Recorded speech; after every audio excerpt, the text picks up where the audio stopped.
First of all, thank you for the invite. I will the the fundamentals about the ShapeArray technology. It will be brief, I hope, 10 to 15 minutes, and then Daniele will proceed with some case studies. So the agenda for my presentation will be the basics of inclinometers, inclinometer 101, what is a ShapeArray, the product technology behind it, some installation methods we use depending the typical application we have, and then some examples of data collection and visualization. So to start, the basics of the inclinometry, for those who are not familiar. So basically, when we need to do an inclinometer reading, before that, we need to do a borehole, install an inclinometer casing, reaching a very consistent layer where we can anchor the casing with no displacement that we could use as a reference.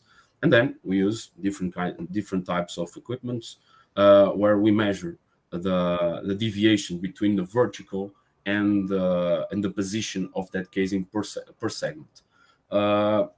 Then we have the deviations, these differences you are seeing on the picture, and these incremental deviations you got. If you sum them from the bottom to the top, you will have the cumulative deviations. It's the same thing that you have the absolute shape of the casing, then you have the shape of the casing, and then along the time, if you're comparing two different shapes, along the time, the difference between them, you start to have the incrementals and the cumulative displacement that you need to your project. So it's basically what you need.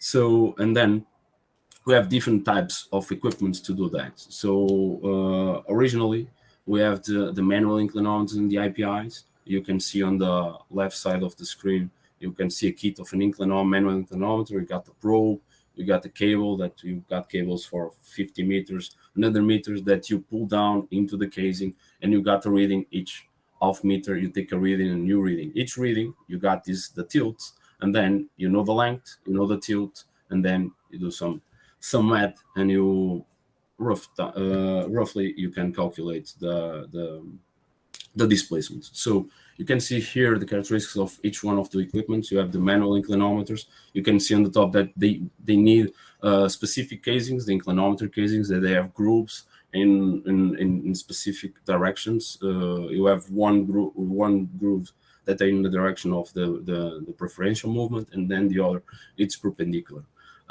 So the range is minus 30 degrees.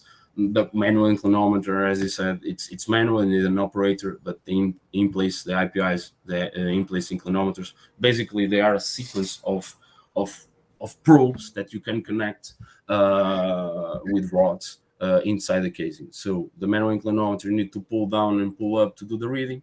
The IPI, you can assemble different probes with different sizes of length sizes inside the casing. You can automate the monitoring. So the expected movement that you can get varies depending the installation. Typically, the manual inclinometers will reach over half a meter of deformation, depending the characteristics. If it's very localized or not, the IPI is typically less. The length of each gauge for the manual inclinometers, the manual inclinometers in half a meter. If you see the probe, you can see those small wheels. The axis, you got an half meter of length there. For the IPIs, you have different types of lengths. You can go from 0.5 to 3 meters. In terms of sensors, manual inclinometers, you can. The only sensor is inside the probe. You can automatize that. But the IPIs, you can reach several number of sensors for very long aids. And then you have the installation time. The installation time is more related, not the installation of the casing, but the time you need to assemble the instrument and take the reading. So,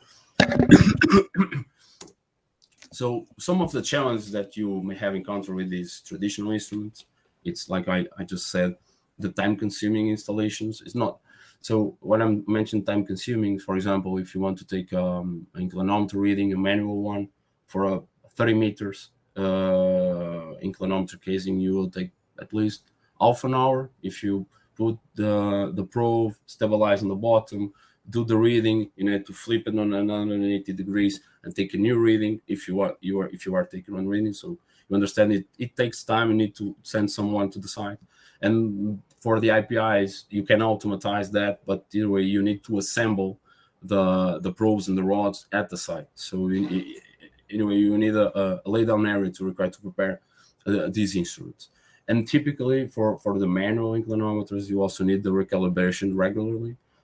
Depending the country, typically it's 1 year. 1 year you need to calibrate to see if everything's okay with the sensor. And it's operator dependent. So when I'm saying operator dependent, imagine that you always need to send for the manual inclinometers, send somebody to the site to take the reading, and there are procedures to take that reading, and that reading depends from if your team is well trained, they will follow the same procedure, but it's not necessarily what happens at the site. So you have some human factor you need to consider there, and after that you need to take the reading, you need to download it, send to to put in a spreadsheet or a software where you can transform the readings in engineering units. And the other thing is along the time and the deformation, the more deformation you have on the casing, the casing could get strangled, and you can get the probe stuck at some point, which you can lose the probe. It could be a problem.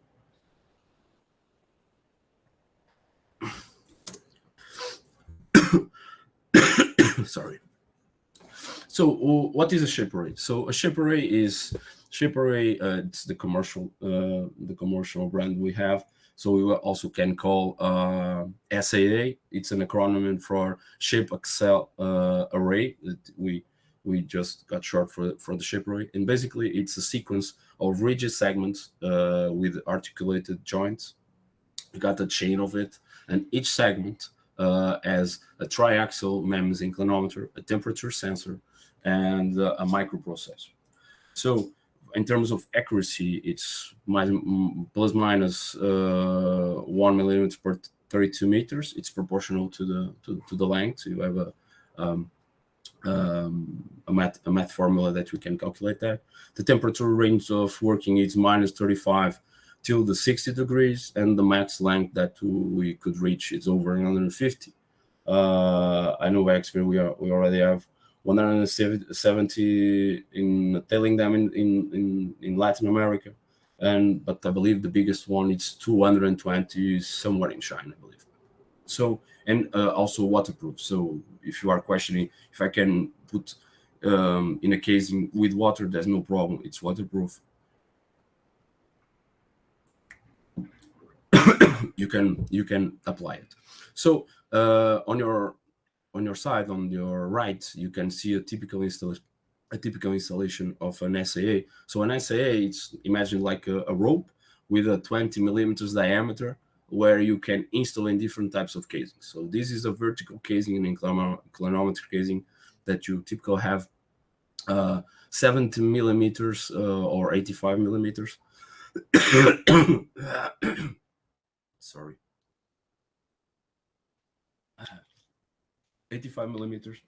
So when you insert the SAA inside the casing, you will have this zigzag shape that in the next slides I will explain how it works exactly.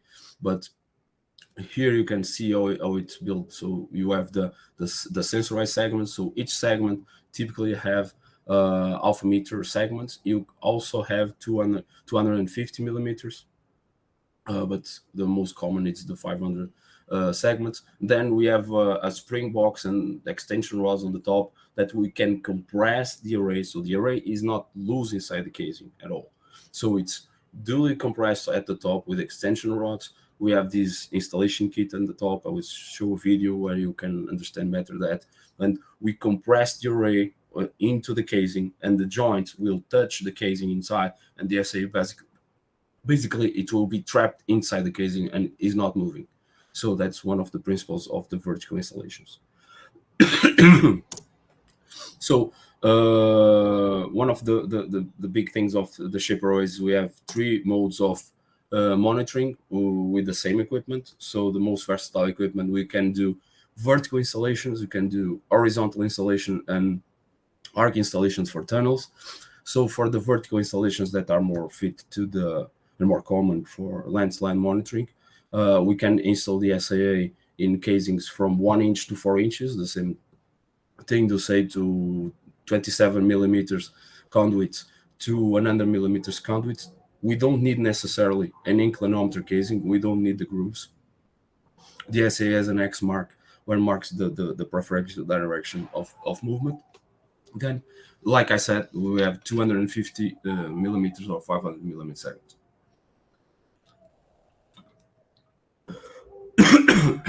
We also can configure, set up the software where we can set up in a way that we can also do horizontal installations and do the settlement deformation. In this case, we have a model that's the SAX with 1 meter segments also. And then the other alternative, it's the arc installation when we use to do the convergence. Here are some of the tip of the installation. So you have from left to the right, you have a vertical installation. Typically, what you have is the length of the inclinometer casing totally sensorized with sensorized segments. In the top, we have some extension rods we use to adjust with the stick up. And optionally, if you want to give more length to the shape array, you also could add silent segments. Silent segments, it's non-sensorized segments that you can use to have, in certain cases, that you already know where the movement is. You can install the sensorized segments in that specific zone, and if you don't want to monitor the bottom, you can put some silent segments. In the middle, you have an example of highway monitoring, where you put the SA lay down in the inclinometer casing, open a trench, then you cover and start the monitoring. And third, you have an alternative for the convergent monitoring for tunnels. Basically, so when we insert the array in inclinometer in larger casings, you have this zigzag shape. So the principle behind it is sorry, dry weather.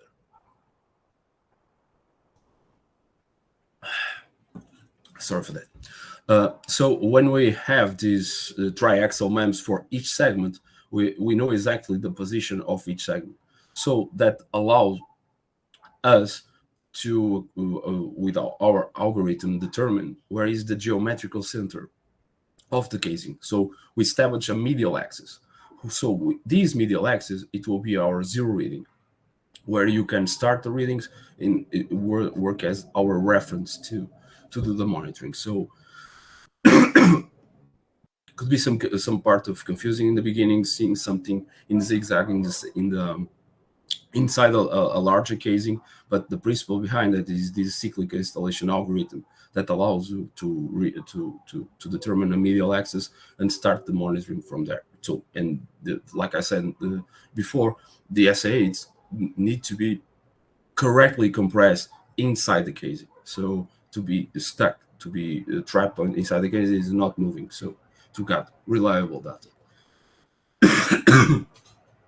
So I have a quick video that will show you guys the installation inside an inclinometer casing. So the SA comes into a reel. You just unreel the casing, so just get back a little bit. So the SAA, it's pre-assembled and came from in a reel from the factory with the length that you need. You just go to the site and basically unreel the SAA into the inclinometer casing. Fast and simple. Then you got the top connection, the SAA top, where you will have the extension rod. This is 1 meter fiberglass extension rods. you use to adjust the top, the casing. So typically in inclinometer installations, you have some stick up. Then we pull down the SAA. We do some pump. We are not damaging the SAA, no problem. So this pump is important because we are adjusting the SAA into the casing to be well compressed. This is our portable unit. We connect directly to the ShapeArray with where we could check the integrity of the sensors and check the verification tool, and we can see if the SAA is correctly compressed or not. So we have this test. So right here is our protector to check the azimuth of the installation. We have the X mark. So the X mark is the X mark. Preferentially, it will be towards the preferential direction of move. But in a case that you don't have, use the protector to check the azimuth. Then after you have in this azimuth, you can input in the software, and the software will do the adjustment.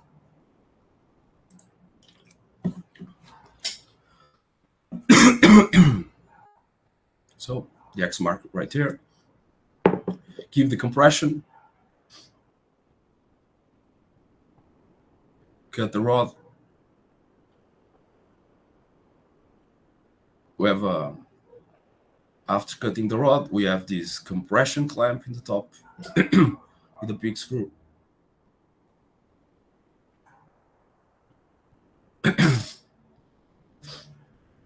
Fast and tight, compressed. So it's trapped inside the casing, so it's not moving. Installation done. So after it, so the benefits of the ShapeArray, basically, it's fast and simple installation that you just saw on the video. Different options to automated monitoring. You can connect to different types of loggers. You have a more complete picture of movement too, because the ShapeArrays, they have very good resistance to the deformation because the flexibility of the joints. So you can monitor more deformation than typical inclinometers could do. As you can see, the SAA could fit in the casing. So there are situations where we are called to do retrofit of inclinometer casings where the probe is not getting through. So in this characteristic of the ShapeArray allows us to do this monitoring further in terms of magnitude. So here you can see the models. So basically the main one is the SAV, is the most versatile. You can use in 3 different ways. It's a 3-in-1 equipment. You can use it in vertical, in horizontal, or arc. The segment lengths are 500 millimeters typical, but you also have in 250. The SAV extend is some kind of sort of an evolution of the V. We start focusing the mining sector because you have the tailing dams where you need to raise the dam, so you need to add sensorized segments to the top. So you basically, the SAV extend is the SAV base array, where you could add lifts, sensorized segments, and you can follow the increase the raising of the dam. So you don't lose that part of the raising, so you can add more length to the SA. Then you have the SAX is focused for the horizontal monitoring. And then the SA scan, it's more portable, it's more for geotechnical contractors who want to monitor the deviation of boreholes like micropiles or jet grouting. It's portable because you put inside the casing, you take the reading with the portable, see the deviation of the borehole, you check if it's under or beyond the limits by the project designer, and move on to the next one. So it's quite helpful for jet grouting applications and micropiles or piles of diaphragm walls. So in terms of data collection methods, I could say we have the wire options and the wireless options.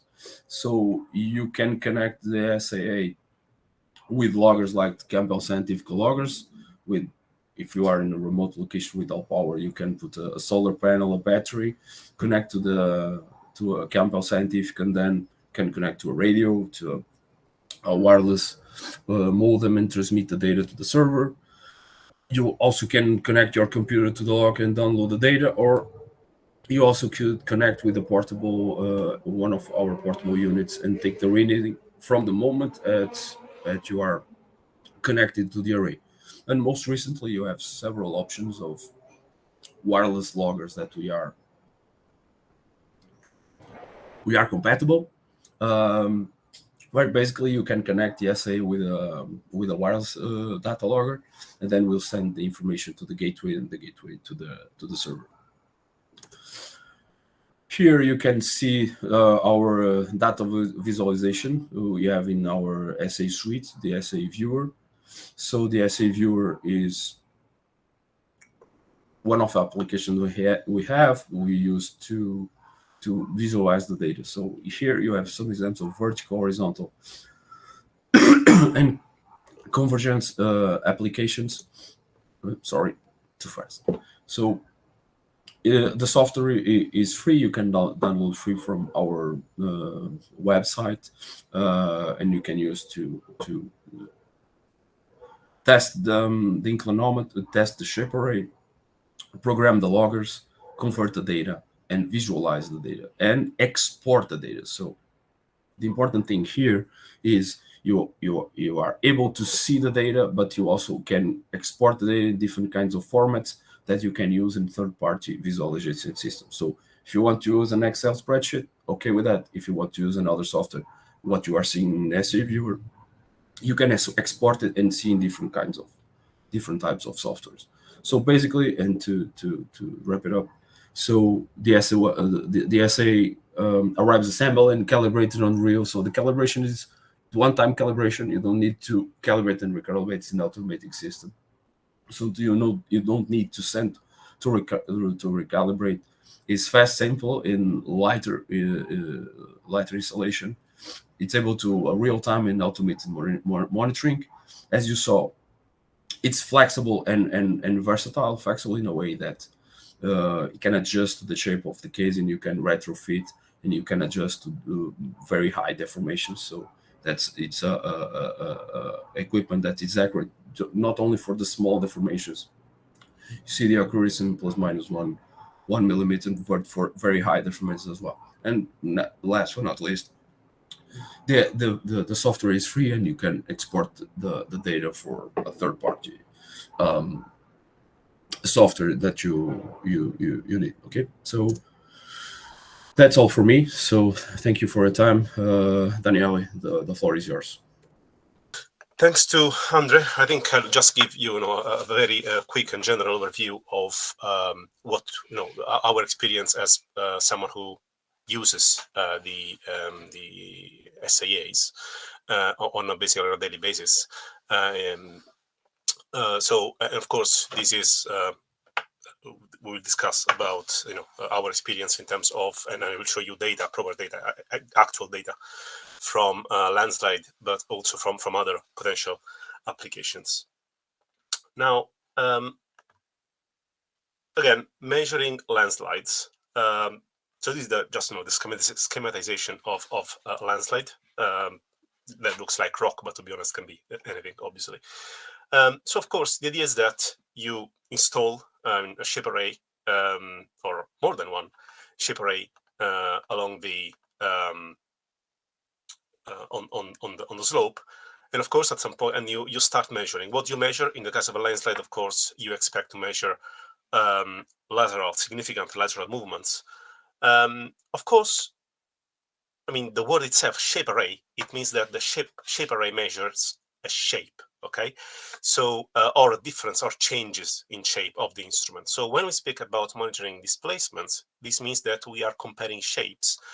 And this also means that we have to refer this change of shape to something in order to get a displacement. What I mean is that in order to analyze the data, you somehow you have always to assume that there is a reference point somehow, somewhere. Now, for landslide applications, it is customary to assume that the the end, say the far end, in a sense, the bottom end of the instrument is stable. What does it mean is stable? Which is not moving or not moving significantly in respect of some point above it, which basically means that in order to monitor a landslide with the system, you have to make sure that you are actually crossing the slipping line, if you want, or the slipping surface. And in that case, you do get this kind of behavior of the instrument, where you see part of the instrument not changing shape, in a sense, and part of the instrument which instead is changing shape. And again, you are assuming the bottom of the array to be stable. And as you can see from this example, that's exactly what's happening in here. Of course, if you're in this situation instead, you will not measure pretty much anything. So the first, because again, the shape of the instrument will not change. The slope will move, but the shape of the instrument will not change. So this is one of the focal points to be aware of.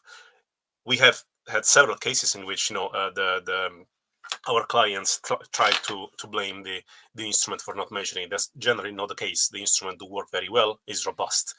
The issue is that the decision of to which depth to install the instrument is fundamental when you're speaking about landslide monitoring. So I've just said installing. Installing, what does it involve? Well, in the case of ShapeArrays installed on a slope, it does involve, of course, accessing the site. It involves drilling a hole. It involves installing the casing, which, as Andrea said, it can be an in-kilometer casing, but doesn't need to be an in-kilometer casing. And then, of course, you access and you install the ShapeArray in any random form it chooses to be set in. Of course, the idea is that, as Andrea stressed, it must be well connected, well pushed against the casing. And then, of course, these need to be grouted, because you still need to, you still need to reconnect somehow, to reconstitute the continuity of the ground to the instrument, which you have disrupted, of course, by installing it, because you have basically driven a borehole into the surface. And of course, then you place the cap.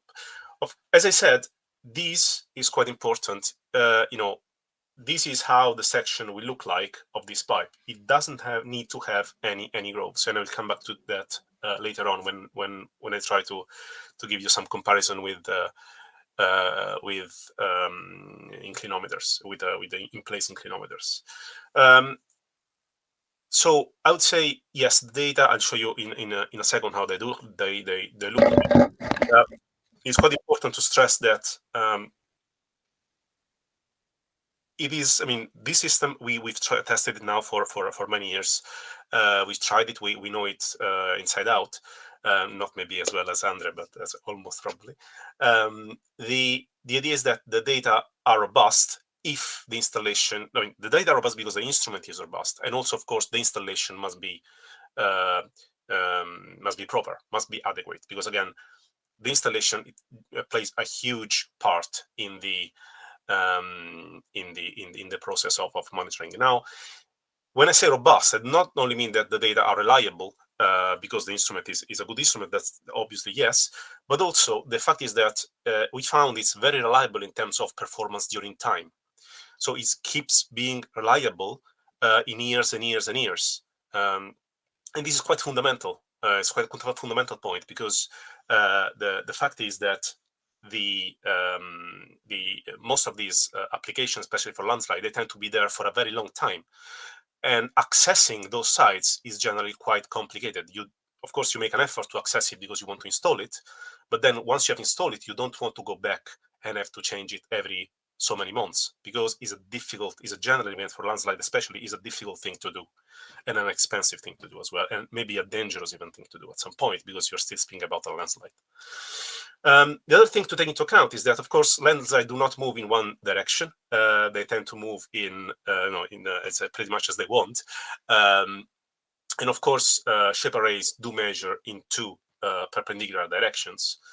And the resultant is, of course, always possible to measure the resultant which is indicated in this case by this red line. So that would be the resultant of the components, basically of the two components towards X direction and the Y direction. Now, is generally you want to install one of the two directions. We normally choose the X towards what you expect to be the maximum. Sorry, to expect to be the main direction of the slide. But you don't need to do this. Of course, you still can measure the to calculate the resultant from vector analysis, and also you can reference, as I've tried to show here. You can still measure and reference one of the two directions, the two perpendicular directions, whatever you choose, to the magnetic north, and then in that way you can basically find the at every depth of the shape array which is the direction of the movement in respect of the magnetic north, and which means that basically you can put it on a map and you can see how the displacement look like on an actual map.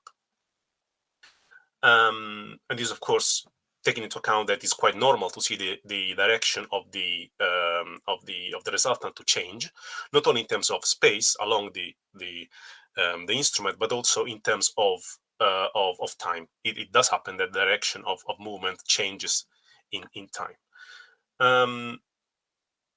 Now, this is an example. These are real data from a site. I cannot tell you where it is, but these are real data from a situation which is very much like this. Basically, you see the instrument in this case is about 20-something meters, 25, I think, 22 meters long, and you can see we are exactly in this situation where the instrument is recording a significant displacement localized in a very, actually quite thin part of the layer of ground.